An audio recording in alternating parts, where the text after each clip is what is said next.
Good afternoon. How is everybody doing today? Welcome to the show. I'm your humble, happy Hawaiian host. Well, I'm not really Hawaiian, but I have the shirt. I think that counts for something. Maybe. Yes, no. Anyway, welcome back. It's good to see everybody. Today's guest should need no introduction, but I'm going to do this anyway. If in the last decade or more you have been able to enjoy original Dungeons and Dragons, advanced Dungeons and Dragons, forms of them, when getting your hands on physical copies of the old books is essentially the sport of very rich kings. This guy we have on stream right here, and let me bring you into focus there, Matt, is largely responsible for it. I cannot say enough good things about this eminently cool dude who, I blow a lot of hot air about having been in before the capital O, capital S, capital R was a thing. This guy is not hot air. Ladies and gentlemen, welcome my guest today, a personal friend, an all-around swell guy, Matt Finch. Matt, good to see you. Good to see you too, Bill. So, I hope I didn't. I hope I didn't tee you up for too much of a too much of a philosophical bring down there. But yeah. So I mean, you with your hammer and tongs and anvil and raw materials, took the OSR, to the OGL, and made it so that us foot in the grave neckbeards could get our D&D on when wizards had shoved us out into the cold. Let's start there, man. Tell us about it. Okay, well, I mean, you were there too, so we're gonna largely do old guy reminiscing, because I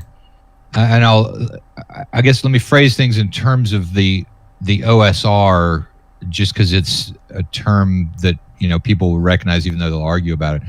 The OSR, as you remember, to my mind, it started with Dragonfoot, which was a forum software, like Grandpa Simpson said, as was the style at the time. The style at the time. I think they're still running on PHP BB 3 over there. Yeah, there are, the forums are all still there. It's just that most of the discussion, I think, has moved out of the forum format. But I identify the OSR, sort of as two things. Number one, it's the community, which is ill-defined, and has, all kinds of warring factions and so on and so forth. But there's still a definable, community of people who are playing OSR type games. And then secondly, there is the publishing side of it, which is an add-on, but it certainly allows people, a sort of a cottage industry where, one or two people at this point can get together and be able to publish something for the rule systems of one of the old games, or for the rule system of a retro clone, or the rule system of a new OSR type game. And that comes from a legal format. And so, I put together the legal format for it with Osric, but the OSR, I think, existed before that, because originally there was the community, and then the publishing side grew out of that community. So I think it starts with Dragon's Foot. You've got various things that might or might not be considered OSR. There's Hackmaster out there, with a variant game. You've got Castles and Crusades out there, which is a variant game that's closer to the originals. You had Necromancer Games publishing for a completely new and non-old school edition, but doing it in a retro style. So there were a lot of component parts that came into that. So that's really where it starts. I think, and the history of it has largely, I think, been eclipsed by the publishing side of it. So that people, look out there and they talk about OSR publishers without really looking back, and maybe they need to, maybe they don't. But the genesis of the whole thing was a bunch of people coming together and largely just saying, you know what, I don't like what's been done with third edition. And that was really the defining characteristic at that point, was nothing more than, I don't much like third edition, and obviously that means I liked the stuff that was before, because we know what's going to happen in the future. And that's really where it starts. And so you have people coming at that discussion from a whole lot of different angles. The people who, really like the the blue maps, for example. People Guilty who as really charged. people who like the retro approach, but on the other hand, there's people who really like the idea of high lethality as opposed to lower lethality. You have and that, in whether or not it was in an old style, that was just, they liked the idea, that there was going to be high lethality. You got people who were coming into it because of rules light, the people who were playing OD&D as opposed to first edition. You would have people who were tending to say, what I like is the rules light approach. You've got the people with first edition who, it's not necessarily about rules light, but I don't like having a system that has a skill type resolution to it. I want to be thinking through that stuff as puzzle. There's a lot of different partial approaches to, this thing about me makes me an old school gamer. Nobody knew what old school gamer meant. Still nobody knows what old school gamer means. The definition, a precise definition of it, I think isn't even a worthwhile endeavor to follow for the most part, as long as you can sort of talk about what it is that you're doing. But anyways, it starts with the community. I didn't have a thing to do with the formation of the community. I joined into it about 2004, I guess it was, coming in, because I played each edition all the way through to third and to 3.5, and then I got tired of the highly granular rule system, and then I actually went to Castles and Crusades rather than to AD&D. I don't know what psychological pathway that went down, but I went Castles and Crusades, and then from there, we were like, okay, well, so actual AD&D is what I want to develop here. We had, I'm talking forever, so jump in anytime. No, that's fine. We had Dragon's Foot, and then at Knights and Knaves, and the other group of forums that were the old school groups, you had people who were the only way that they saw of publishing, an AD&D module, for example.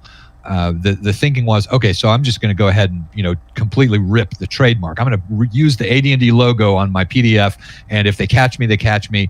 But I'm doing it, as a fun kind of hobby thing. And the downside on that is that we were sort of headed toward being a kind of Pirates Bay kind of thing, where everything there was illegal, trademark violations. Nobody could hire anybody because you weren't really, you weren't taking money for the things that you were doing. So it was, if you had the cash and you were a rich guy game, where you could actually hire an artist to do up your module, then fine. But people who were super creative but didn't have a lot of money couldn't finance the production even of something fairly small, because also at this point, this was before print on demand. What people were looking at was really traditional publishing at that point, and there's no way that you could do that if you weren't charging money for it. So you kind of have to also keep in mind that the technology level of things is way lower back at the point that all this gets done up. The technology level was not there for cottage level publishing. The PDFs were not available from Wizards of the Coast. If you even had a PDF copy of OD&D or first edition AD&D, that was a pirate copy. So it was a very different kind of environment, and it's shifted from there. But my role in it was not the creation of the OSR community, but I do think I had a pretty central role in getting the foundational legal framework for people to publish things on the old games to be able to do that. And I got to say, it's the groundswell that you started in doing that. I mean, I'm guilty as charged of the copying old school TSR trade dress. I mean, my original Delver's Dungeon website, don't go look for it. It's not even on archive.org, folks. But I had 2 or 3 modules that I had hammered out in Word and MS Paint. But by God, when I was done, they looked like first edition AD&D modules. And I didn't know who this Wizards of the Coast was. I didn't know what their attitude was. But I knew if they sent me a letter that said, stop it, that would be it. That would be the end of it. And the other thing for people to remember, if you're watching the show and you weren't around during the 1990s, TSR, the original TSR, was a very, very litigious company. Yes, they sue regularly. Yeah, TSR.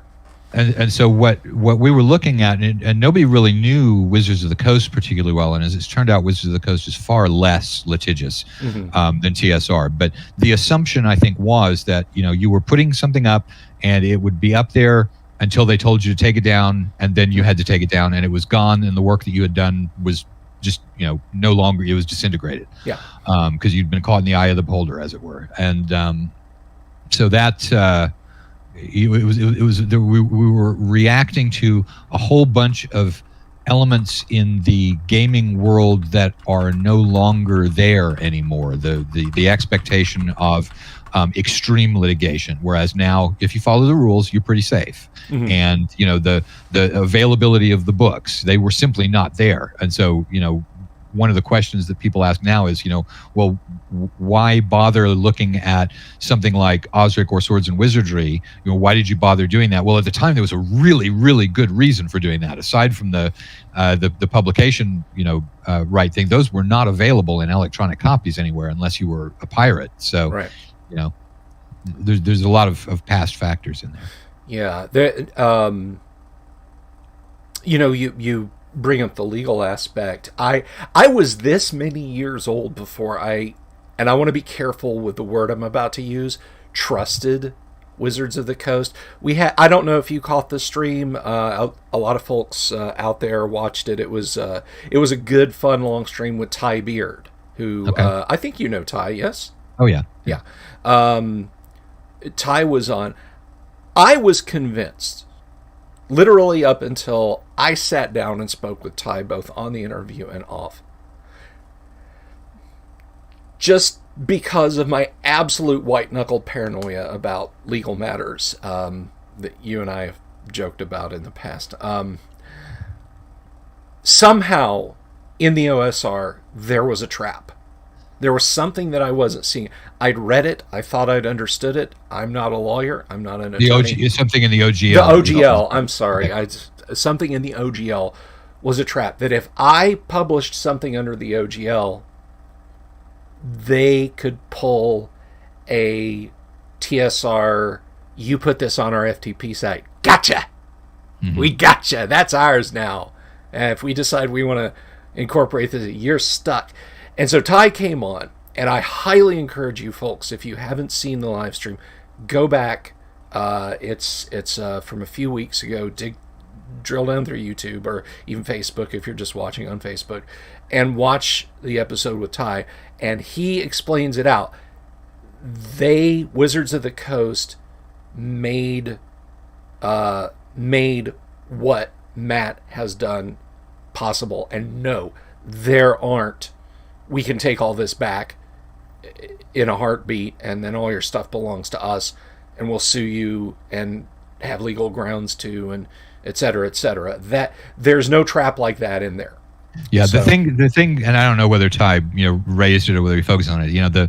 It's not like the OGL is a perfect document. You trade away quite a bit for a fairly small amount of benefit with the OGL, because what you're giving up is the ability to reference trademarks for the most part, and you can do most of what you're allowed to do in the OGL without the OGL. However, you would have to do it very, very carefully. And so the thing is, it changes what would have been a lawyer's game into a game that pretty much anybody can play, because it operates based on common sense as long as you follow a few simple rules. So, right. it's not like it's a massive gift of intellectual property, but as you say, it does not actually contain a trap. What it contains is a deal that might or might not be worth doing in the case of somebody's. But in general, right. I think people are better off using it than not, for sure, unless you're a lawyer. Ty, and you hit the salient point right there, because I asked him, I said, look, I have often, and it's a model I have now retired based on what he told me, based on what you're saying and what you said, is what I call the G1 model. If you look through G1 studying a Hill Giant Chief, there's nothing in G1 that is eminently trademarkable in terms of game mechanics. They mentioned Greyhawk at the beginning. Or you mean copyright? Copyright. See, I'm not a legal guy. I'm an innocent out there, but innocent. Gary says, here's a room with 12 trolls, and then lists their hit points and nothing else. Not armor class, not movement rate, nothing else. My theory, which you and Ty both in almost exactly the same fashion kind of said, no, that's not, is yes, you could publish like that without the OGL. How much risk are you willing to take? Right. And I am extremely risk averse. I am extremely risk averse when it comes to that kind of thing. So, yeah, no, I wouldn't use, nor would I recommend anyone use the G1 model to try and just say, I'm just going to publish a fantasy game, TSR versus Mayfair, I'm safe. Are you? Right. And so in getting Osric and Swords and Wizardry out there, you guys created a watershed for the independent publisher who wants to sell their work, who wants to have income coming in to be able to pay an artist, to pay a layout guy, to pay a graphic designer, to pay an editor, and on like that, and actually make it something that can make a little bit of beer money and keep itself churning. And we should say also that when you say you guys, you're talking about Stuart Marshall, who was the other person who worked on Osric with me. I gave him a draft of it, and then for various reasons, he completed the draft. Part of that was because of the expectation of a lawsuit. It's really hard to sue somebody in Britain, but my partner in non-crime on this one is Stuart Marshall. Yeah, Stu is a great guy. Had very much a as you say, a big hand in completing Osric. Now, if this is not something Osric, you know what I'm trying to say. I'm sorry, I'm having a senior moment. But if this is not something you can openly discuss or want to openly discuss, that is completely fine. Did you get some pushback from Wizards of the Coast with Osric and Swords and Wizardry? Did they come to you and say, we really don't want OD&D and AD&D to be under the umbrella of the OGL? Would you stop this? Or, again, if you don't want to, that's fine. They didn't contact me. They did contact Stuart. And it wasn't their legal department. It was the D&D brand manager, who I think was probably reacting to, they probably got lots and lots of questions about this on day one, because it was we expected to maybe have 50 people download it, and in the first 24 hours, I think we had 50,000 people download it. But the brand manager did contact Stuart, and what he asked him to do was to take it down for 24 hours so they could sort of think about it. And Stuart said no, and they basically backed off. I think there was some discussion about it between them and Stuart, but ultimately, there was a corporate reaction. It wasn't a nuclear corporate reaction. And what were they planning on? in sinister evil genius fashion, getting us to take it down for 24 days and then haha gotcha. Who knows? I don't, in the fullness of time, I don't think that was the plan. I think there was a strong suspicion that there was some kind of nefarious plan at the time. But again, I think Wizards has turned out to be a lot better actor in the gaming community than everyone was suspicious of them at the time. Yeah, I think this is from the bleachers. This is my own, 10,000 foot perspective, because clearly, I wasn't the guy in the pits on any of this. Matt and I know each other. Matt and I have communicated with each other. Same with Stuart Marshall, that sort of thing. Yes, my name is an Osric for 4 monster entries that I did. I wrote them up in like 20 minutes on a Saturday night. So never let anyone say, yeah, Bill Sylvie was a big part of Osric. No, I wasn't. Don't. But I think the reaction from the PencilNet geeks in the gaming community was larger than anything WotC did or was going to do. I saw so much BS thrown out. Oh, yeah, this guy Matt Finch, man, he's breaking the law. He's going to get sued any day. This whole thing, y'all are all going to end up going to court. And I'm like, thanks, Perry Mason. I'll take that under advisement. One guy was like, I have notified WotC's legal department. You have 30 days to take this down. Yeah, I remember that. And he did a countdown for like a week, and then I guess he dried up and blew away like the booger he was. But yeah, so I mean, if you're out there and you're buying new modules that are compatible with original D&D, compatible with first edition AD&D, Matt, if you want to say you're welcome to them, feel free.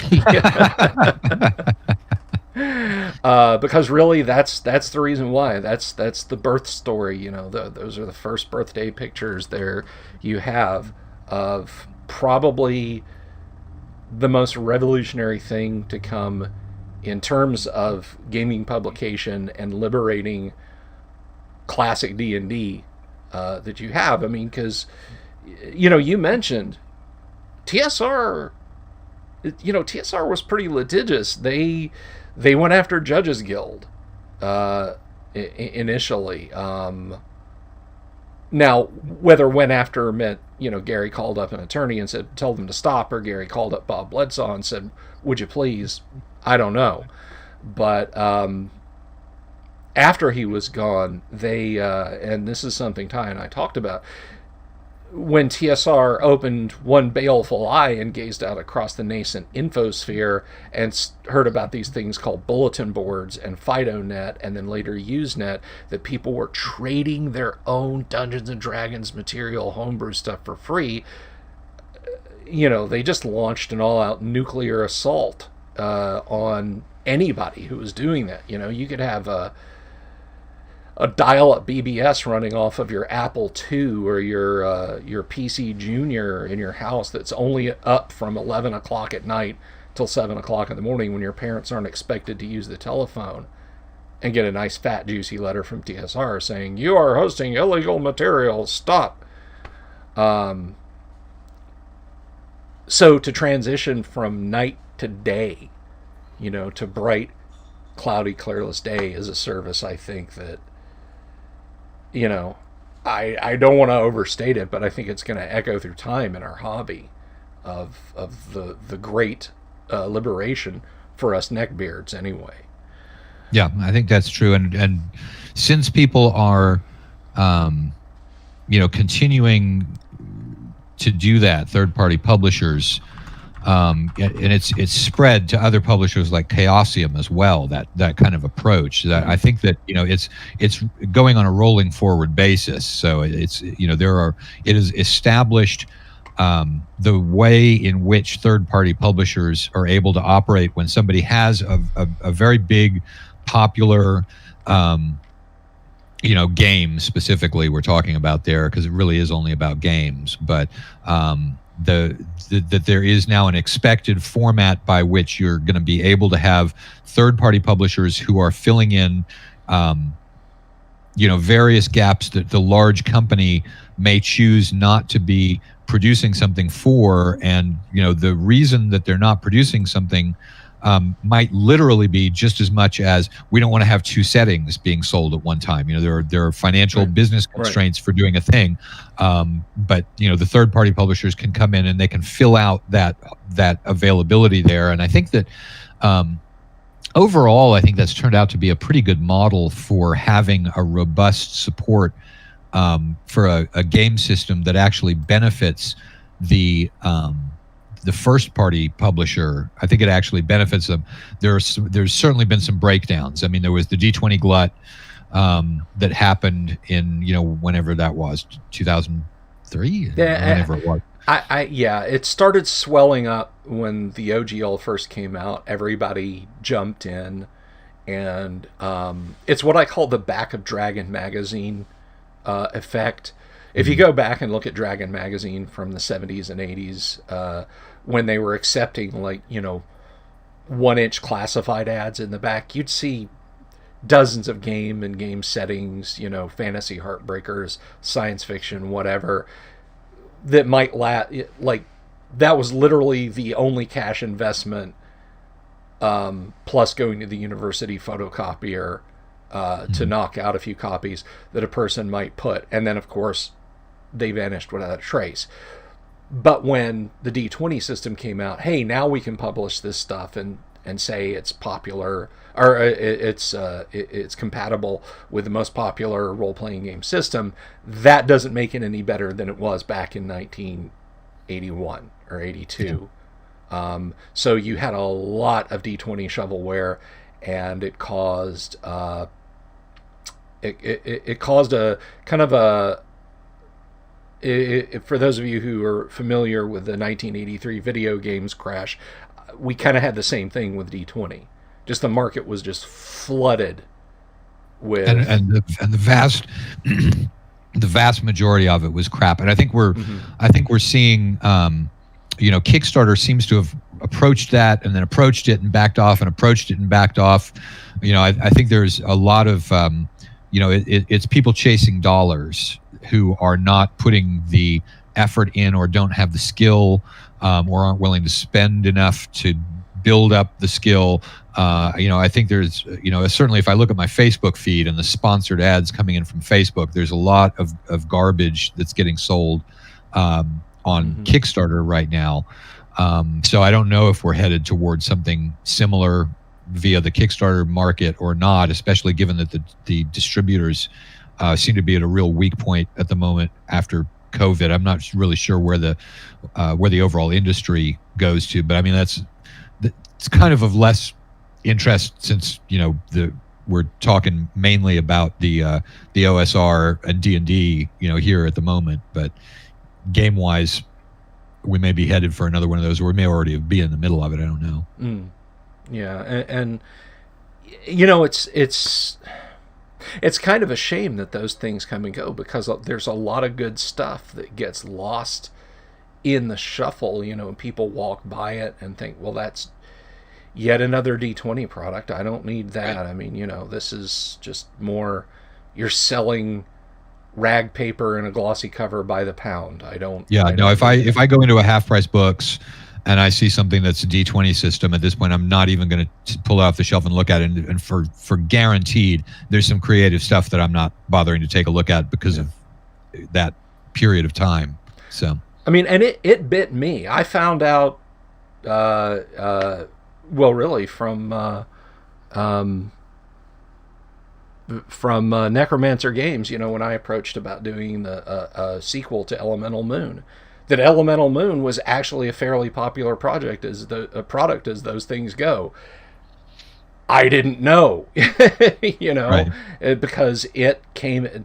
Lance and I finished that up, and that got out the door in 2005, which would have been at the point that, that's right at the death point. Yeah, shop owners and so on are just like, I ordered 3 of these. I'm putting an orange 70% off discount sticker on it just because I don't want it anymore. So yeah, I get it. I kind of hope we're not gonna hit that point again, at least for a while, with tabletop gaming. But we'll have to wait and see. We'll have to wait and see.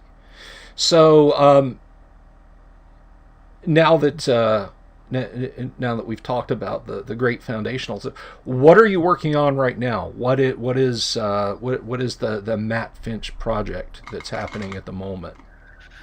Well, I'm kind of working on a couple of things. I'm working on possibly a source book type of backup to the Tome of Adventure Design. Mm-hmm. And I'm sort of putting together raw materials on that, and I haven't really thought yet about how it's divided into a book or what the unifying thing is on that. So that's one thing I'm working on. The other thing I'm working on, really more than that, is a novel. Just to take a stab at doing that, because I've done the I've written several novels worth of word count without ever actually writing a novel. Mm-hmm. And the difficult part is I'm really good at writing the setting and the backstory and all of the stuff that goes into an actual adventure, but then when you actually have to say what the characters do, I've always been totally hands off on what the characters do, so making that part up is the more difficult bit. But I figure that if I die without ever having written a novel, and yet I've written several 100,000 words for publication, you kind of missed the opportunity there, because as far as I can tell, everyone writes a novel at some point in their lives. Yeah, so, there's the not necessarily a good one, but not necessarily a good one. What was it? My occasional co-host Kyle was talking about is he's published a small press RPG, and he just went and did it because he said, like, statistically in the United States, like, 1 year, like, I'm getting these numbers all wrong, but the proportions are right. Like 10 million books were published in a given year, and 200 million books were sold. So if you work the math out, that means like 20 copies of every book was sold at most. I think I had heard the number that the average sales of a book are 50, and I don't know whether that was including Kindle or what the whole thing is. But yeah, the average novel does not sell very many copies. So yeah. I figured that probably by that benchmark, I can write a successful novel. I've sold 51 copies or whatever it might be. Exactly. And something, and I know I've told you this, and I wanna reiterate this to the audience. The first paid writing gig I ever got was for a very nice guy with the absolutely unlikely name of Red Rum. That was his real name, Red. Like a good old boy's name. Like, yeah, that's Red Sylvia over there. And his last name was Rahm, R-A-H-M. He contacted me out of the blue and said, would you write gaming articles for my gaming website every other month, or every other week, 2 weeks out of the month, and I'll pay you $25 an article. And we had a new infant daughter at the time. I was unemployed. My wife was making far less money than she is now. And I said, absolutely. And he was very embarrassed about it. He was like, I'm so sorry. I've read your stuff. You're a good writer. And I didn't have that much out there. I don't know what stuff he read. Just my website and my nonsensical ramblings on Dragon's Foot. I don't. But the point is not to launch into some ancient history story about me. The point is, for you, for our audience, if you get the opportunity to do some writing work, take it. Take it. Make sure you're getting paid, but take the opportunity. even if you're only going to sell 51 copies of it. Take it. And that's my plan. Yeah. Yeah. And it's a good plan. It's a fine plan. We have some questions. You want to field a few questions? Sure. Okay. Scroll up here. Let's see. I can't see whatever you're looking at because I'm in Discord here rather than on Facebook or YouTube. Are you broadcasting this to YouTube? This is going to YouTube and Facebook at the same time. I am astounded. I'm an IT guy. You know, I've got 25 years of experience. This streaming stuff is so. I just be surprised that like there aren't flames rising behind me and beams falling from the ceiling when I do these live streams. So the first question we have is from Ricky Maru. He says, "How can I get into publishing today? I'm an MA student and desperately want to get into RPG content creation for the OSR." All right, so for the OSR. This is that is a real difficult question because there are the barriers to entry. I mean, there are various publishers who will look at manuscripts. One of those is probably Frog God. One of those is Goodman Games. If you think Goodman Games is OSR, for that they've got their own system, Dungeon Crawl Classics, which you would need to be conversant with that system. So there's Frog God. I'm trying to think. I don't know whether Pace Setter Games is taking. I mean, the thing is that the OSR publishers are generally still small enough that they're not taking in a whole lot of manuscripts. But one thing that I mean, most of the OSR is self-published, at least for the first time that you do something. And there are no full-time jobs available anywhere at any publisher in the OSR that I'm aware of. So, it's still a niche enough that it's not a really robust kind of environment. But what we could do would be if you can private. I mean, you could go ahead and private message. I'm not sure I'm not sure what the contact information is for Frog God, but I'll find that out and we'll put that in the comments to the video on YouTube of what the contact information would be for somebody who does want to send over a manuscript to Frog God for us to take a look at. And so that'll be one answer to it. But I think that the overall thing is get to know people online, get to know who the publishers are. If you go to a convention, try and meet one of the publishers in person. That is the much more successful route. Is actually getting to know people either face to face or through contact on the thing and ask somebody whether they're taking in manuscripts, because certainly there are freelancers who do get paid relatively well for manuscripts, but those manuscripts tend to be very, very high quality. So anyway, that's a terrible answer because I don't have a canned answer to how do I get involved in the OSR in publishing. It's find somebody, talk to them, get them to take a look at a manuscript, get them to give you feedback on what's good or not good about that manuscript.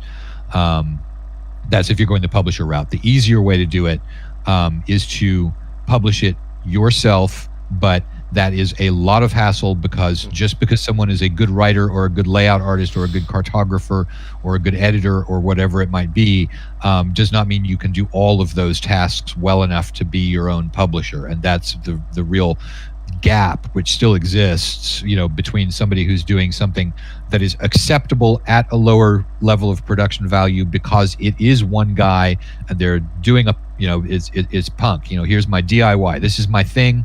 And that's acceptable because it's one person. And then you've got this big gap And then you've got this has to be really good because it's a publisher and you're expected to hire a cartographer, hire an editor, hire a layout artist, hire, an editor. All of the different components to it have to be there. And there is still that gap in between.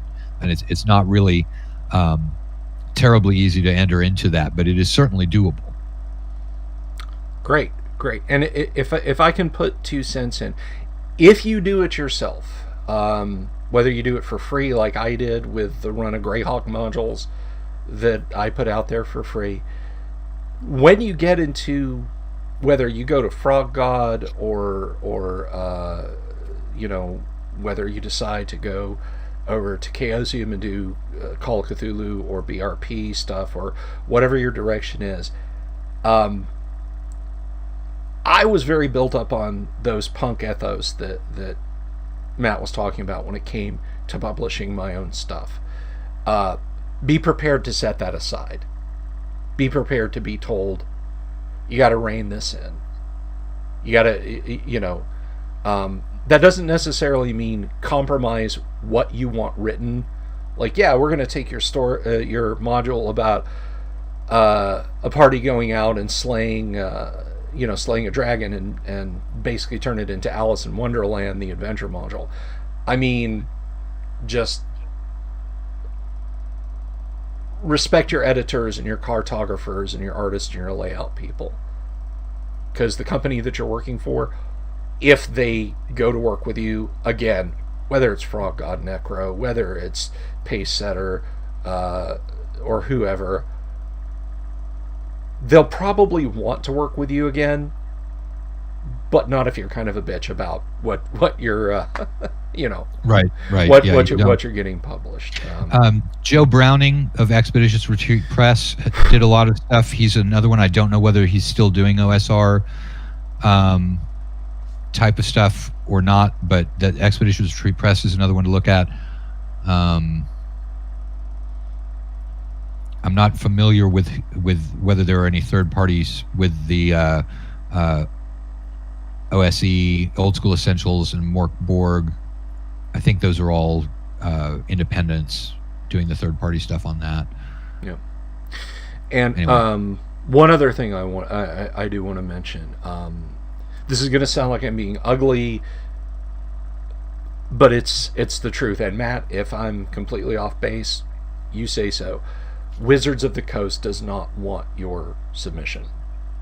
I don't know whether that's true or not. I assume that's probably the case. But. Yeah, if it's old school, they don't. Oh yeah, no. If it's an old school rule system, no. They're not just going to go, hey, let's publish a first edition AD&D module. That's not going to happen. That's so. Save yourself a stamp and some typing. Don't go to Wizards. The other guys, I've got nothing but good things to say about Frog God. So, let's see. Marcelo and Sepulveda, I think I said that right. Marcelo Sepulveda asks, if I want to submit a module for Swords and Wizardry, who should I call? I think, we're going to put some. We'll put the contact information for Frog God down at the bottom there, and that'll be it. I just need to check it because Zach has got multiple different emails that he uses, whether you're doing customer support or whatever the thing is. So I just need to find out which email address is the proper one to put in public on a YouTube thing. So we'll get that down there, but not immediately. I mean, I could give you Bill Webb's cell phone number, but I think... Yes, so could I, actually. That's probably the quickest way. Let me just pull out my phone.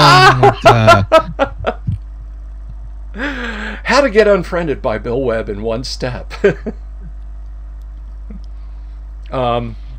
Let's see. Awig asks, is Troll Games OSR? I think that goes into the, are they publishing OSR stuff and accepting? I think that's where you're going with that, Awig. If it's not, we'll address it properly. But assuming that Troll is OSR, or not knowing, is that a direction you could also recommend, Matt?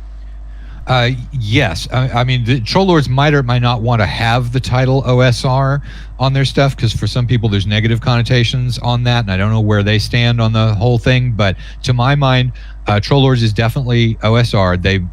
They publish a game system called Castles and Crusades, which is a streamlined version of first edition advanced D&D that does have a lot of D20 mechanisms put into it, but they are focused on the kind of look and feel and playability from the old school genre, and they are still publishing stuff for Castles and Crusades. I don't know whether they take submissions from authors or not. If that was part of the question, I'm probably reading that in because it was in the question about the earlier stuff. But yeah, Troll Lords does, and so there's a large fan base for Castles and Crusades that's out there. But I think the point about Castles and Crusades is that it is close enough to first edition advanced D&D that if you are playing first edition advanced D&D, you can pretty much grab a Castles and Crusades product and be able to be pretty close to what you're looking for, which is the case with a lot of the OSR games.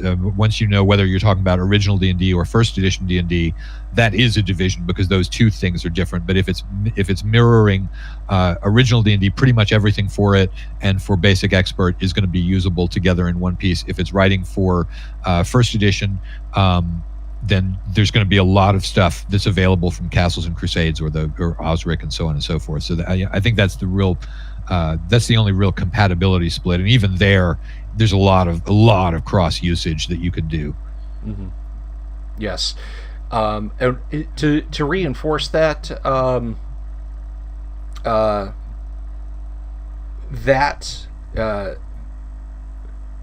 that is so true. When I worked on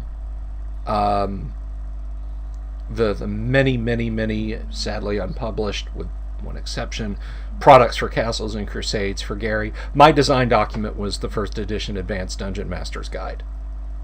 I literally, if I needed an idea, if I needed inspiration, I grabbed that, and it went past. I mean, I don't mean I copied things out of it. I mean the attitudes, the sensibilities, the ideas. Wow, what should I do in this city? Flip to the city section of the AD&D Dungeon Master's Guide, and it helped that Gary had final say on what got written, but also that's just how streamlined and close to advanced D&D the Castles and Crusade system is. So if that's your home and the guys over at Troll Lords and you get to talking, you're gonna find yourself in a very comfortable position as far as creation.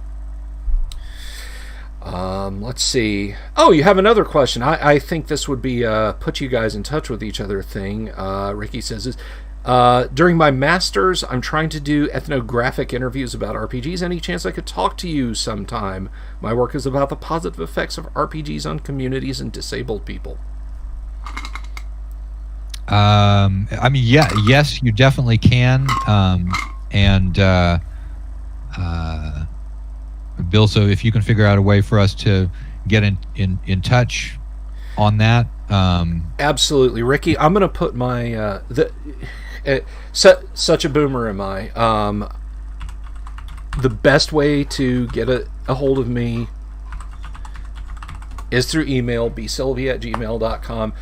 Ricky, if you reach out to me, I will facilitate communication with you and Matt, and I know you would want to talk to me on similar subjects. So yeah, anybody who ever has any questions that don't sometimes because of network lag or whatever, like guests will say goodbye or I'll say goodbye and I'll click end stream and stop the videos, and then I'll see like one question bump up, like, Bill, what's the meaning to life? Oh, damn it, sorry. And there's nothing I can do about it. So email me anything about old episodes, current episodes, whatever. But Ricky, I will get you and Matt talking to each other. And everybody who is watching this video is currently typing in, Bill, what's the meaning of life to you, by the way? Well, I guess the glib answer is 42, but the correct answer is Advanced Dungeons and Dragons First Edition. Um, and in lieu of that, if you can't get a group together, just watch some Alabama Crimson Tide football. But let's see. So, what are you playing these days, Matt? What are you playing, and when are you playing? Swords and Wizardry for the most part, and it's just mainly at conventions.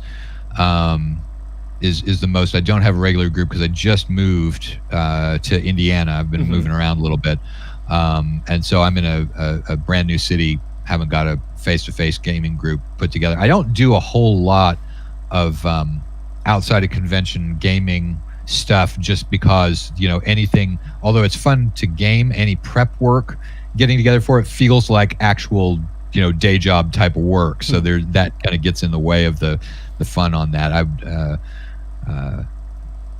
And it may be that when I do start playing with a group, I may actually go Call of Cthulhu or something like that. Call of Cthulhu and Traveler are really my two other fave systems for role playing gaming. Outside of the D&D Swords and Wizardry First Edition, right on, whatever, right on, and the fantasy genre.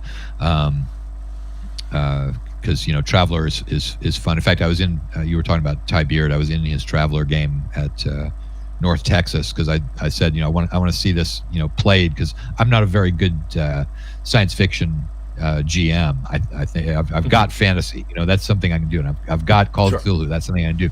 But somewhere on the, I don't know if it's the pacing or what on Traveler, but I don't seem to have quite as good a grasp on how to run a good Traveler game as I do in the others. So I was interested in seeing that. Right on. Well, I do want to let you know, there is always room for one more at my table, my virtual table on Monday nights. If you want to come and jam with the fam and can put up with 13 other players, then absolutely, I would love to see you there.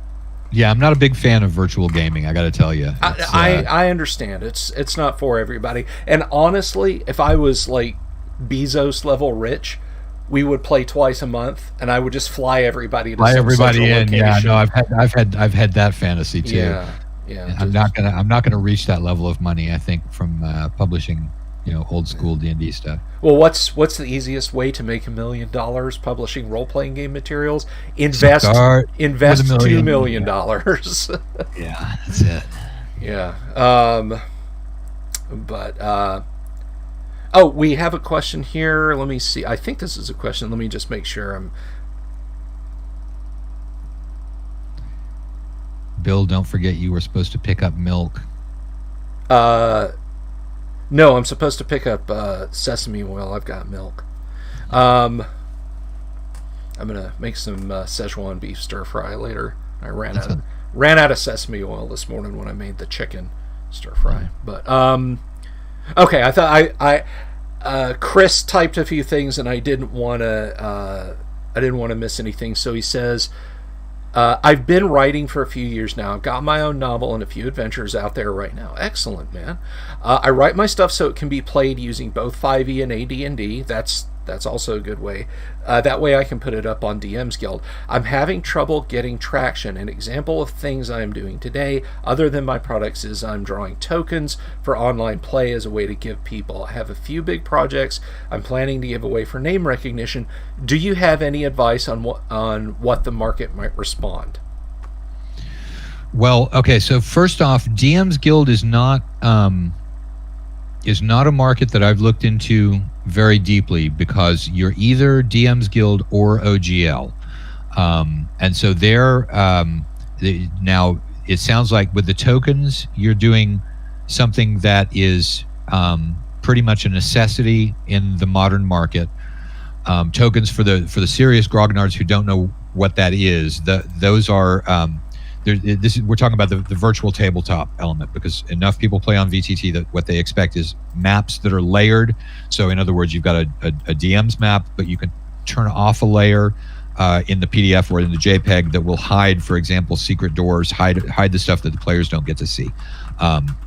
So a VTT ready map is one of the things that most publishers are selling along with their products nowadays, and tokens are the little picture of a monster or whatever it might be that the DM can move around on that map. So here we're talking about the virtual tabletop side of the gaming, and so that you're already doing one thing right by doing that, because that's something that, as far as we can tell, is if you're doing a full service product, you've pretty much got to have something like that in there.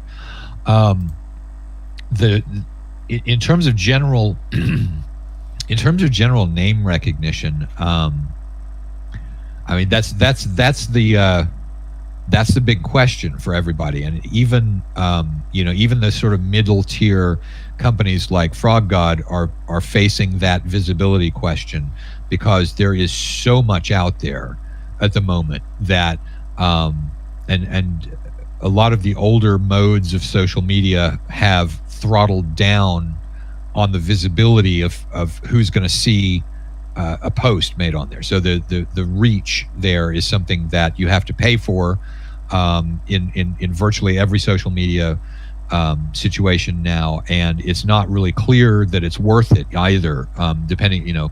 So I mean, the overall rules of you probably need to have a Facebook account and a Twitter account, because those are the two big social media venues out there.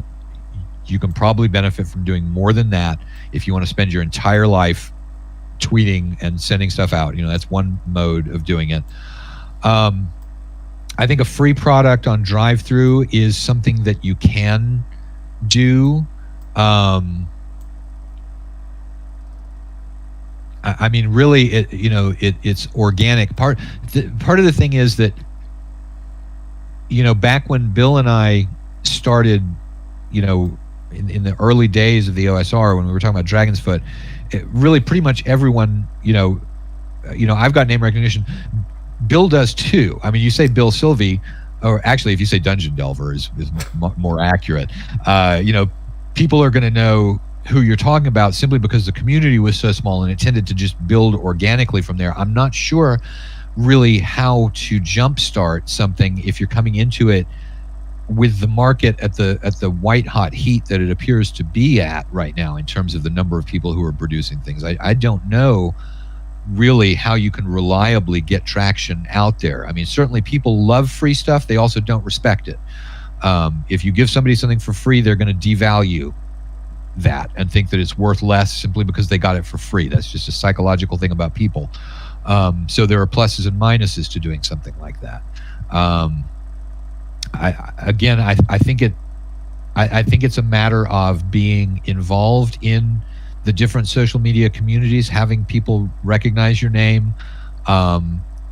Credibility, I think, is a lot the issue nowadays. And I don't mean that in a gatekeeping sense. I mean that simply in the competency question of, what quality of product is it that you're talking about producing to people, because people just have no idea. And I think what people are probably tired of backing things where what they get is a sloppy product, or it just turned out that with the best of intentions, the person who had the idea wasn't that great a writer or wasn't that particularly creative. And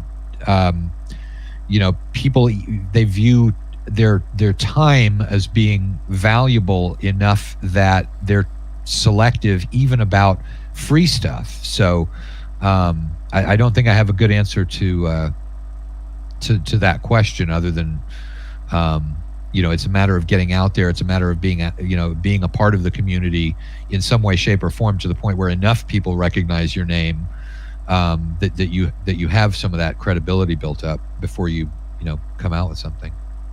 Yeah, absolutely. I mean, we kind of struck gold back in the early 2000s. I mean, it was the equivalent of being in the punk scene in late 1977 in California. We could just hand out tapes to people, and listen to them.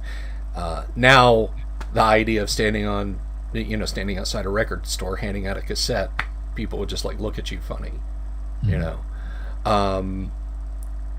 So I gotta echo what Matt said. I don't know. I don't know what doing a full court press on social media for free would get you these days, Chris. So yeah, listen to Matt's advice on it. But the one thing I will Which say, was pretty lame to start with. well, yeah. stop it. The one thing I'll say is my 6 D&D modules that I published, self-published for free. It's maybe it's probably 20,000 words worth of work, 30,000 words worth of work. They got me places, but I would never do it again. Just because of what Matt said about the devaluation of free work. Certainly don't do it today. Back then, when old schoolers were starved for new material, I think I was a little fortunate in that I decided to do it right at that time. But I'm very much of the Harlan Ellison school of writing now in my life, which is 4 simple words: fuck you, pay me. Yeah. Get paid for what you do. Please get paid for what you do. Tell them to pay the writer. If somebody comes to you and says, yeah, I've got a little press company. We do a kind of a science fiction by way of Stranger Things channeled through Tales from the Loop with a mashup of swords and wizardry and BRP, and we're kind of looking to make it. Would you write a freebie adventure for us? Back away from that. And if they start saying, but name recognition, back away faster. Because they clearly have no intention of paying you. And you should get paid for your work. You should absolutely get paid for your work these days. And it won't hurt you to ask. Yeah.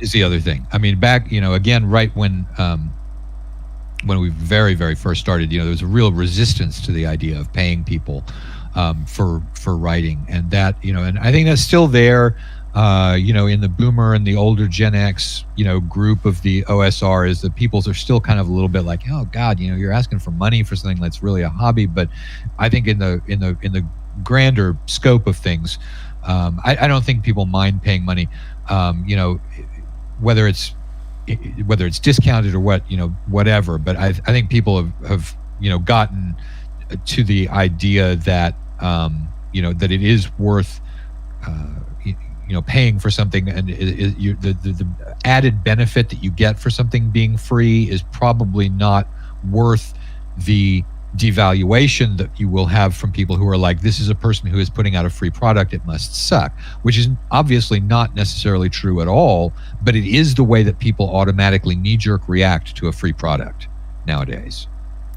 I mean, back in the day, I'm not breaking my arm patting myself on the back, but I have told Matt this, and I think he believes it, and I've told other people this, and I think they believe it. But back in the day, people used to ask me, look, why don't you just take the Greyhawk shit out and sell this?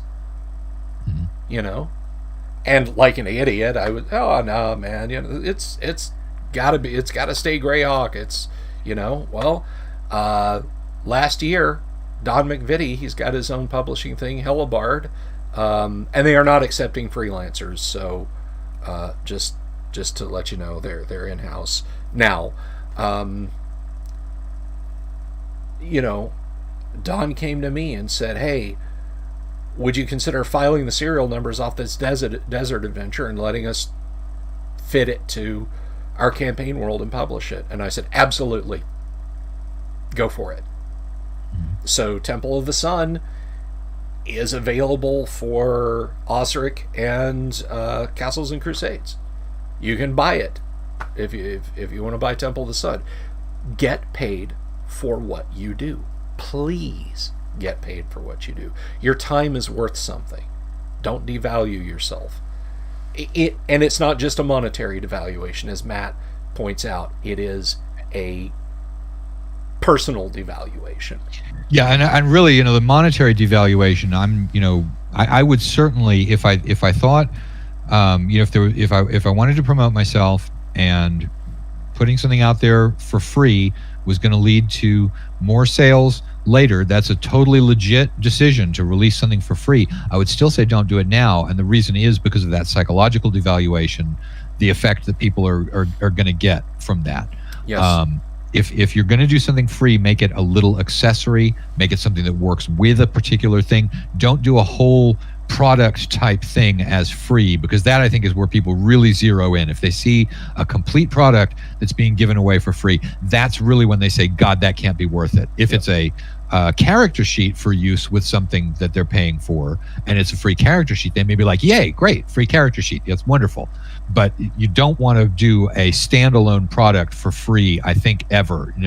Maybe wait 10 years and the market changes around a little bit. But right now, I think that the people will more look at that as a sign of weakness and low quality than they will appreciating the fact that you're giving them something for free. People's expectations are often very much out of whack, and it's a result of whatever the market happens to be at that point. And right at this point, I think that giving out free stuff to the community as a mode of self-promotion is not your best bet.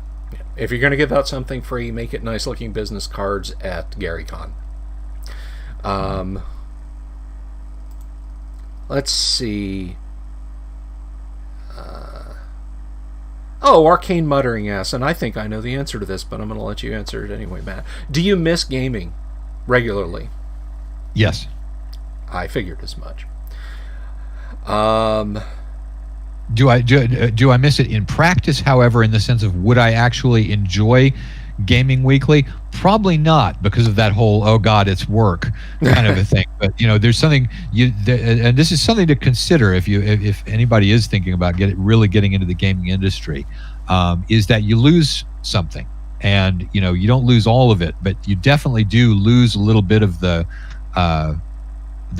fun of doing something purely as a hobby. And that's why for many years, I was very militant about the stuff that I was doing with Frog God would only be something that I really wanted to write. I wasn't doing stuff for a job type of a thing.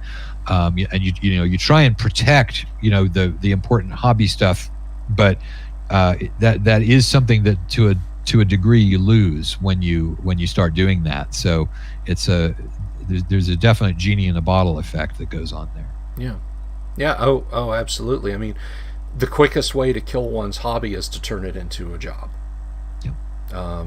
One's love for a hobby, rather. Let's see.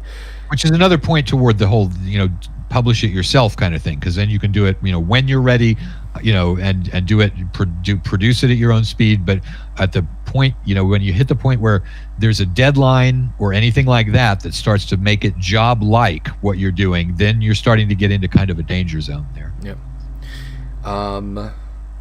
A-Wigs asks, are there any Frog God gaming live streams going on? At the moment, I do not think so, except I know that we have an organized play program, which Doug Zielsdorf is running, and we've got some really good DMs who are doing that. And at the moment, that's just a drop-in and play kind of a thing on Discord. I don't know whether you can tap in and watch those when they're in progress or not. Yeah. So that's a question that I think Doug said he was planning on eventually possibly doing some of those on Twitch, but I don't know if we do or not. Yeah. As far as I know, my group uses Discord for gaming the Monday Night Game. As far as I know, you'd have to get an invite. And even then, I haven't looked lately, but I think Discord limits the number of people that can be on a video call. So if they're heavily using whiteboard or camera and miniatures and that sort of thing, you might not even be able to see/listen. I think that it'll only be if they do start putting those out on Twitch, and I do think that Doug is thinking about that, but I don't think we do. So I think the answer to the question is no. Frog God doesn't have any live streams that people can really watch. Are we talking about gaming live stream? I mean, who, how many people want to watch, me do, run games or something like that? I don't know what the answer to that is. Well, doing it without the whole walking the camera through the minis that I used to do when I was running games online, because that was too difficult. Mainly because if you're really gaming old school and they might go anywhere, you need square footage beyond the reach of the cord to the computer to get over to where they could end up in, using an old school sort of rule set. Right on. Um, Might work better with 15 miniature minis, but those aren't. yeah. I just have like hella long cords and everything. I've shown you the studio setup I think before, Matt. But yeah, Yeah. it doing the walk the camera through the minis thing can get hilarious sometimes. Mhm. Let's see. Also from AWIG. Well, I tell you what, we'll come back to that one. Marcelo Sepulveda asks, "Do you have any intention to publish a follow-on to the quick primer for old school gaming?" Yeah, that's always a real good. People ask me that, and I can see that that it certainly could be revised. The thing I keep running into is this: that really what I was trying to establish there was the difference between the old school gaming style of relatively light rules that are open-ended. In other words, there's a whole lot of puzzle solving and stuff that's not resolved by any numbers on the character sheet. That on one side. And then on the other side, you had the highly granular third edition mode where there was something on your character sheet that was intended to be able to answer the question of what is your probability of solving virtually any challenge that arises in the game. Those two poles. Wizards of the Coast has made it very inconvenient for me to write a successor to the quick primer, because what they did, the fuckers, was they backed off and got much more old school with 5th edition. So now I don't have my great, here are the two sides of things to really write about. So it's kind of become, it's certainly still a point that I think is important to old school gamers to understand. Here's a real quick introduction to what it is we're talking about when we talk about old school gaming. But on the other hand,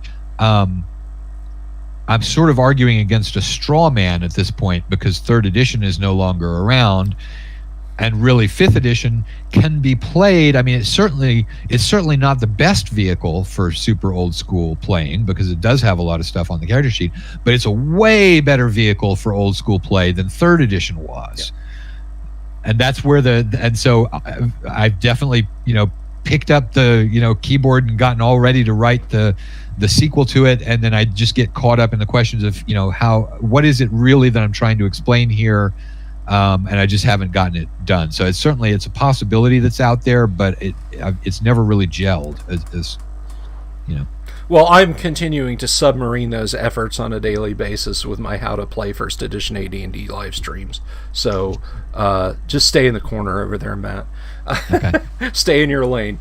No, I'm kidding. Everybody, myself included, we'd love to see a new old school primer if you want to go that way. I do find it amusing that the same people that told us that we were relics and fossils back in the early 2000s and old school AD&D was in a logical mess and nobody should play it, and OD&D was only fit for display on museum shelves, the 3rd and 3.5 edition crowd who cried when 4th and have cried louder now that 5th have come along are trying to bunch up with us and say, yeah, us old school gamers, hey, get away from me.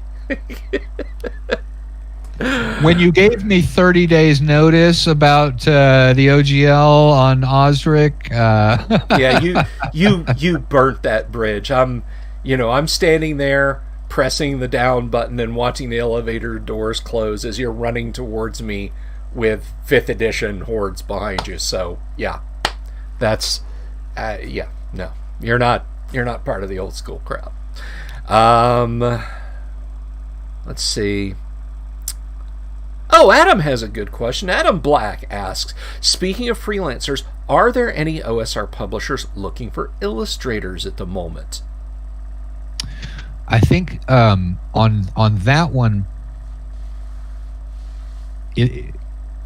probably all of them are willing to look at a portfolio, because it's a lot easier to take a look at an artist's portfolio and figure out whether it matches with what you're looking for than it is to go through and read a manuscript coming in from a writer. And so I think there's probably a lot more accessibility. I think pretty much anybody out there will take an email from an artist that says, here are some of my portfolio pieces in it. Would you please take a look?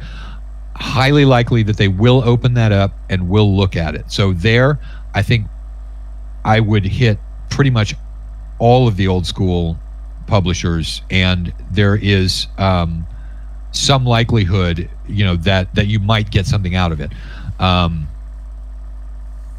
Generally, you're facing sort of the same issue that most publishers prefer to work with people they've already worked with before. So that's the thing. But I think for the artists, that's probably much more open season than it is for the authors. They probably will take a look at it. There are probably more artists out there as well, and you've also got the issue of you may be the best artist in the world, but it doesn't have to happen to match up with whatever it is that their art direction is going toward, and so there may be a complete mismatch. But I do think that publishers are probably very willing to pop open an email, take a look at some art. You may get a very brief response if it's not what we're looking for, but I think the likelihood is a lot higher that somebody will actually look at your portfolio if you're an artist than that they will read your manuscript if you're an author. Excellent. Well, you guys formulate questions for Matt. I want to take a minute, Matt. This is something I didn't, I don't want to say I didn't plan to do this, because I absolutely do, but I want to state this publicly. And I've told the folks in chat, if you want to click back over to that audiobook or whatever for a minute while I talk, I completely get it. But I'm not sure how much I may have mentioned this to you, Matt, but I worked hard, very hard. I poured my creative heart and soul into things that I wrote for Gary Gygax, things that will never, ever, ever be published. None more than Teeth of the Barkish Nor. I approached Matt, God, has it been 2 years now? Yeah, it was summer of 2019. It was summer of 2019. I approached Matt and said, look, I'm going to understand if you say no. I'm going to understand if you say, look, Bill, that's absolutely radioactive, like reactor number 3 in Chernobyl. Can't touch it. But I approached you and said, I can excise works from Teeth of the Barkish Nor and make a publishable module out of it. You're the only publisher I trust to not screw me on this. Will you take a chance at publishing it? Matt, you and Frog God did it. You guys did it. You took something that I know Gary liked, because he was right here the whole time.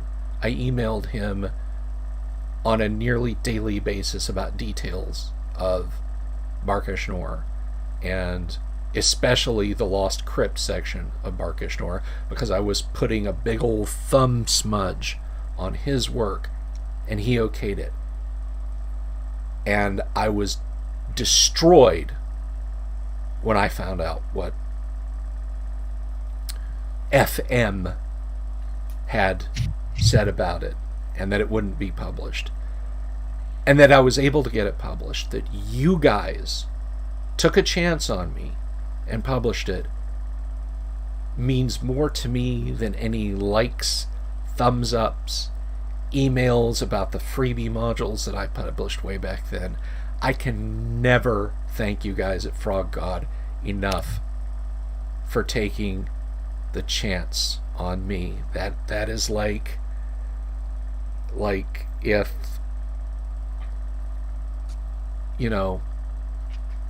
Led Zeppelin performed on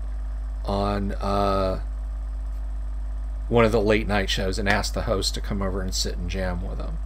It was an incredible thing, and for anyone who's curious, anyone who bought it or anyone who's considering buying it, there is an expanded version coming as soon as I can break this writer's block and get back to work. But Matt, from the bottom of my heart, bud, thank you. Thank you. Thank you. Thank you. You are absolutely welcome. I wanted to say that. Dusty in here. I wanted to say that publicly, and I wanted everybody to hear me say that to you because you were the number one guy.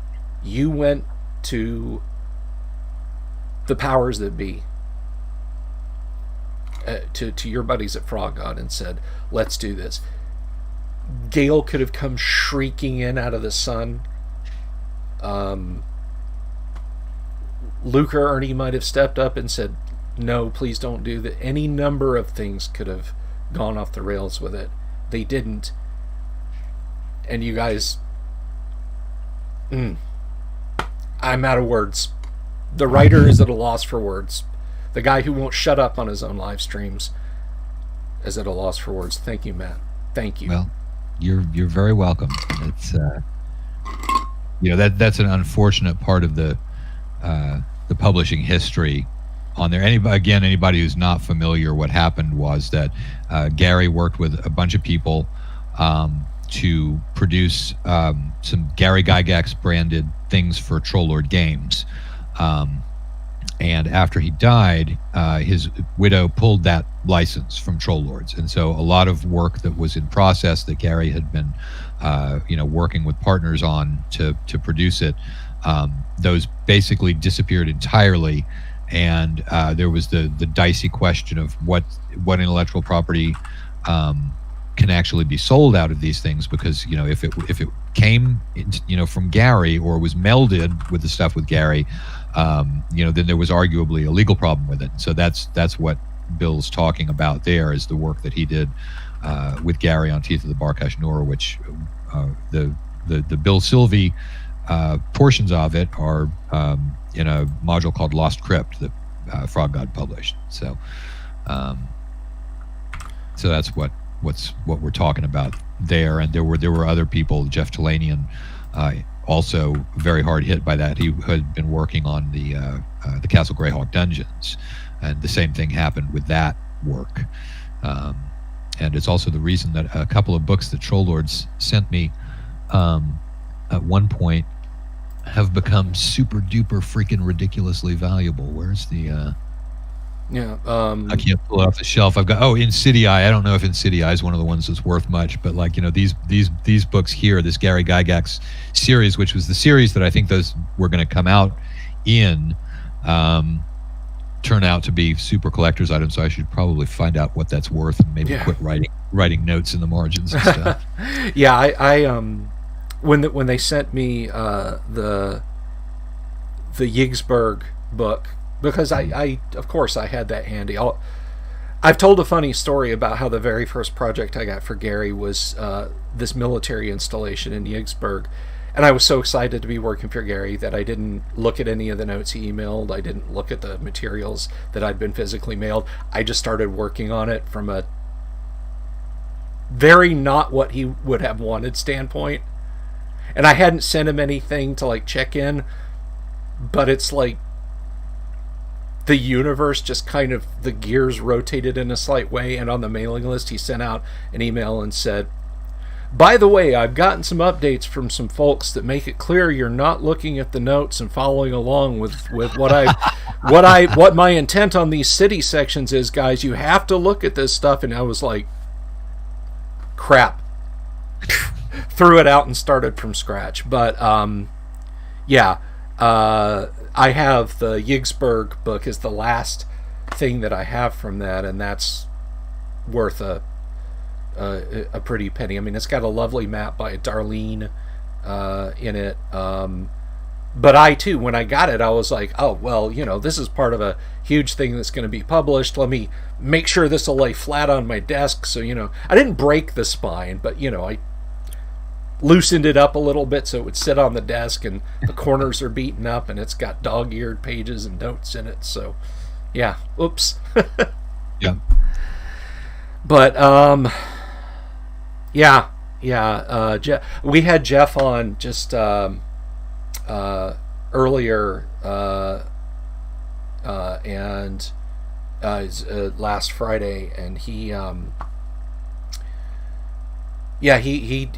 was kind of in the same boat as I was, but worse, because everything he wrote came from there was no Jeff specific stuff that he could excise and separately publish. Yeah. So my heart hurts for him, because my heart hurt for a long time over TOBN, but being able to save some of it, it's like car gets totaled. Well, let's take the engine and the frame and see if we can, build a new body onto it. And you guys were the mechanics that made it roadworthy. So, so thank you again. But if you guys want to pick that up, it's I linked to Frog God Games in the chat there. I have a few physical copies. I did get D&D Pioneer guy who was at TSR way back in 1975. Tracy Lesh did some of the artwork inside, a very nice piece. But I do have a few physical copies of Teeth with mine and Tracy's signature. If you want one of those, reach out to me and we'll. And these are ones where Bill has not, made sure that the spine works well. Yes, exactly. Yeah, I haven't folded these over and highlighted things in them. So yeah. But I'm happy that you guys sent me those. I'm actually over the moon that you guys sent me those, because like when I did Elemental Moon with Lance Hovermail for Bill Webb and Necro, I never got a physical copy. I still to this day don't have a physical copy of Elemental Moon. But good times, man. Definitely good times. When is Uncle Matt's gaming studio coming back? I don't know.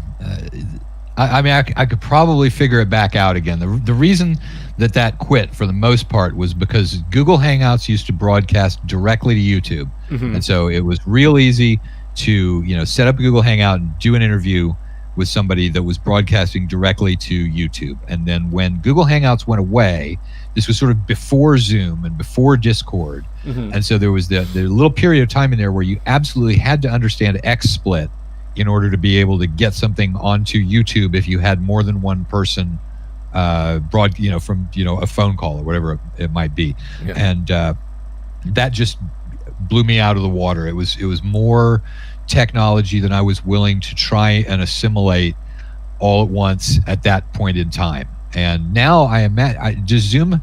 How is it that you're getting this onto YouTube right now? Because we're on Discord. So there is a cool piece of free, like 100% free software called Open Broadcast Studio. That is... Okay, familiar with that. It's a lot like XSplit. Yeah, it's a live mixer.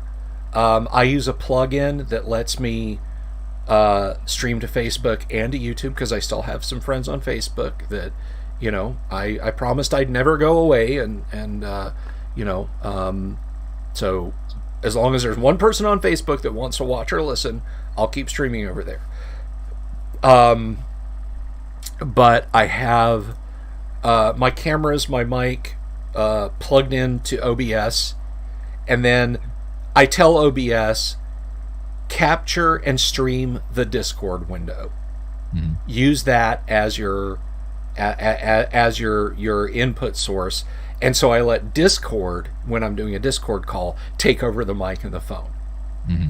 Or the mic and the camera, rather. So basically OBS is the facilitator. It handles like the stream keys and the IPs of the websites that it's streaming to. Discord is the facilitator of the call between you and I. Mm. It's a lot simpler than I'm making it sound. I mean, I'll just say here, just if you need some help, if you want to do Uncle Matt's Gaming Studio, and I think we all want you to, let me know, and I'll be more than happy to help you with getting OBS set up and Discord, or I can do OBS and Discord, OBS and Zoom. I haven't tried OBS and a Facebook call, but I'm not a huge fan of Zuckerberg's little social experiment. So I would probably use. Hang on just a second. Okay. I would probably use either Zoom or Discord. So that's the. Yeah, you let your camera and your mic be taken over buy the conferencing app, and then you just tell OBS to capture that window, and you're golden. So that's the long and short of it. And there are multiple output plugins for OBS. If you just type how to stream 2 places at once on OBS, you can do it. And failing that, somebody brings up there's a website called StreamYards, which is also free. You let your web browser take over your camera and your mic, and you tell StreamYards where you want to stream to, and that's it. Everybody meets on StreamYard, and StreamYard spews it out to YouTube or Facebook or wherever. So there's a couple of different approaches you can take to it. So yeah, no promises, because you're describing the level of the level of complexity that was enough to make me run screaming. But it probably is easier now than it was right at that point. So. Again, I offer you my hand if you're like, hey, I want to get Uncle Matt's gaming studio going again, and you do, then I'll be more than happy to help you figure out a solution. Okay. So. Anything else, man? Any projects you wanna promote? Anything big that's happening with Frog God / Necro you'd like the folks to know about? Anything at all? Well, most people, anybody who's following us knows that we're about to launch, probably within the next month, probably sooner than that, the Kickstarter for Necropolis. Which is a long historied adventure, originally written by Gary Gygax. He published it. Let's see, was it Legendary Adventures? No, it was Mythos. Yeah, Dangerous Journeys. Necropolis. Yeah, Dangerous Journey. That's the J that I'm looking for. Yeah. That's why I get Legendary. It's not Legendary, but it's got a J. Dangerous Journeys.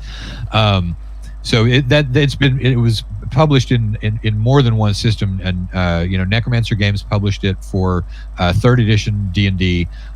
We have adapted it now for 5th edition and for Swords and Wizardry, and we're going to be coming out with that Kickstarter fairly shortly. So that's the thing to watch for on Frog God. And so that right before I got on with Bill, I was talking with Zach and Pex, still just nailing down, the when you do a Kickstarter, there are unbelievable numbers of little tiny decisions to be made about how you're going to be doing the bits. And so we had yet another 45-minute long discussion about a little piece of minutia on the Kickstarter, but that'll be coming out pretty soon. So Mark Greenberg is the author who adapted Gary's stuff. A lot of people in the game world know him probably more as a collector than know him as an author, but he's one of the various authorities on the older work. I think that's about the only thing I've got that's really a sort of coming soon type of thing. The novel is not coming soon. The novel is not coming soon. It's not coming soon. Like I told my wife the other night when she was asking me how getting prepped for my Monday night game was going, I'm like, oh, you know me, hon. I don't have any problem with writer's block. Ask me how my spy novel's going. Ha ha ha. So the spy novel's kind of a running joke. It's an idea I've had for about 22 years now, and it's brilliant, but I can't write like that, so it's probably never going to get done. So I feel you, man. So Necropolis, I think, when you say that's about all I've got, it's like, oh, Gary, what are you working on? Well, this thing called Against the Giants, but that's all I got. Yeah, that's all you got. Yeah, it's just a little album called Physical Graffiti, but that's all we got. Oh, okay. Yeah, Necropolis is quite cool. So you guys should definitely keep an eye out at Frog God for that. Follow them on social media. Facebook, the intertubes, and so on. When we get Uncle Matt's gaming show going again, I'm sure we all want to see that. So yeah, we should definitely check that out. Anything else at all, man? Anything else you want to talk about? Anything that I stomped on you and didn't give you a chance to say? Let it fly. I think that's it. Hang on, this is probably another spam call coming in. Yeah. Actually, that was Zach Glazer, who is the chief operating officer of Rock God, but I hung up on Zach, be patient. He's been hung up with Zach. On air. I'll have to roundly mock him on Facebook Messenger for that. I'm more important than you are. Anyway, how to get your contracts torn up in one easy step. Anyhow, anything else you want to say? Any unasked questions you want to answer? Anything like that? No, really. I think that's about it. I'm good. I should probably call Zach back and make sure I still have a job. All right. Matt, thank you so much for coming on, man. It's absolute blast having you on. I mean, honestly, it was really great to see you and talk to you. And I'll see you at GaryCon too, right? You're coming to GaryCon this year? Oh boy, there maybe.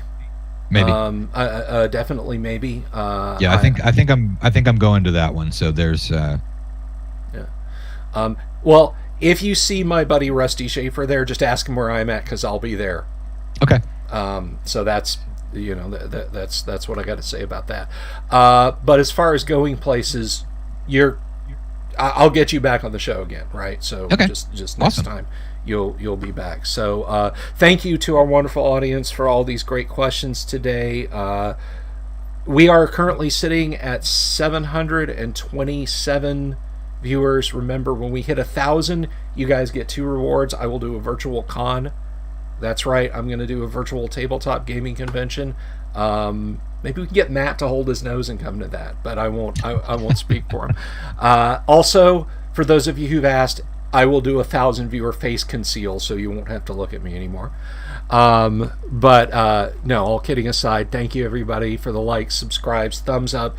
If you like the video, do give it a thumbs up. If you're just stopping by for the first time, please click subscribe and click the bell for more great streaming content, classic Dungeons and Dragons, and gaming industry talk, and all sorts of fun stuff. I will see everybody tomorrow when we will have Rusty Schaefer in the house talking about virtual tabletops. I love you all. Thank you all for being here. Peace, be safe, and be good to each other. Bye-bye.